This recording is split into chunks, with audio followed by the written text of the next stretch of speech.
Okay, Jermaine, can I film you talking about what you were just talking about? Yeah, I don't care. That's fine.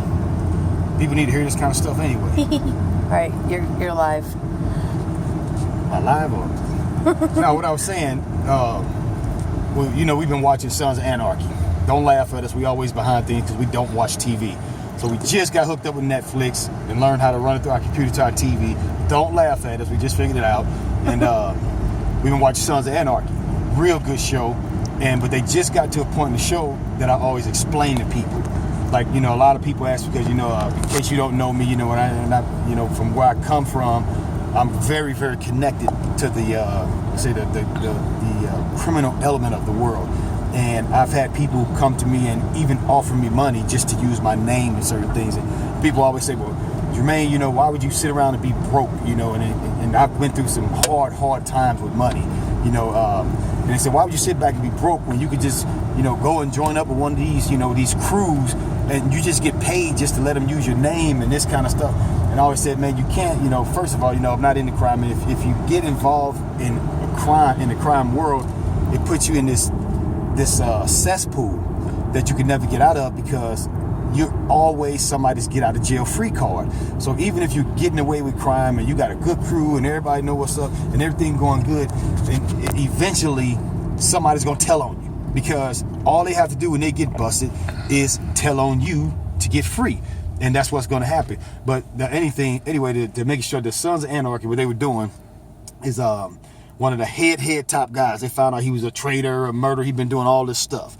All right, and he killed somebody in the crew, and they kicked him out the crew. But when they kicked him out the crew, the federal marshals knew, oh, they just kicked this dude out the crew. This dude knows everything. So they went after him and locked him up and put him in with his enemies. Now, here's this guy. He's out there by himself, kicked out by his own crew. He's got nobody. So he's sitting in the cell trying to act tough while the federal marshals tell him, I want information so I can go RICO act on your boys who hate you, who are probably going to kill you someday.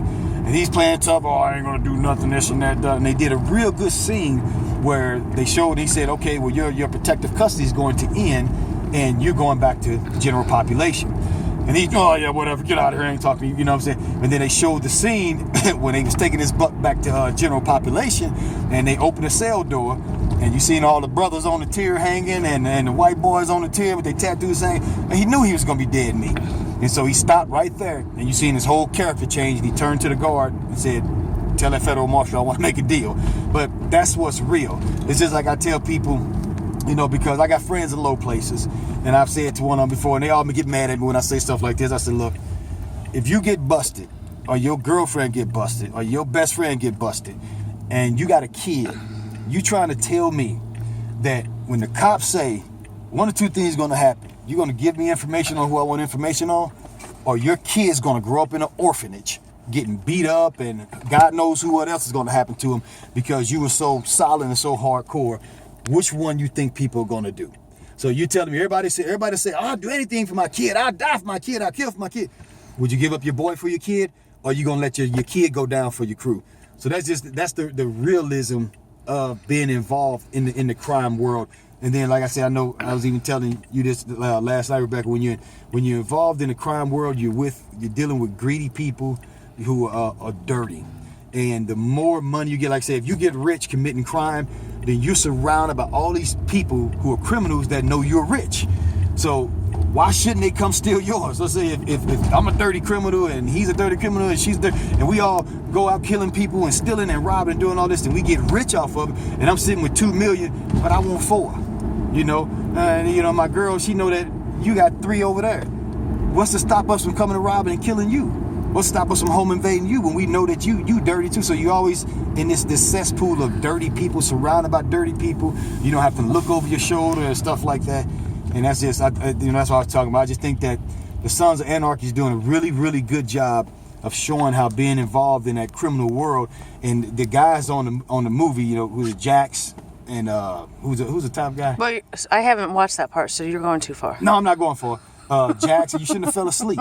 But Jackson, who's Clay, they're really doing a good job of showing how they keep getting involved with these other dirty people, and then their boys make dumb mistakes. You know, and I'm telling you, I know about this stuff, and these boys make these stupid mistakes, that pulls them in, and now they got to deal with another dirty crew.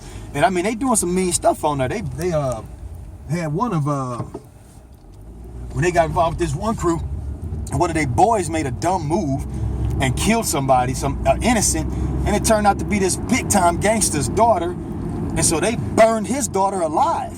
You know, that made me, I had to go sit down and leave the room for a minute, like, oh man. But that's what's real. You know, you're always gonna bump to those type of things. So that's all I was talking about. Trying to keep it short. I gotta go work out. Any other questions? No, that's it. They Bye. No questions. All right, they only bother me for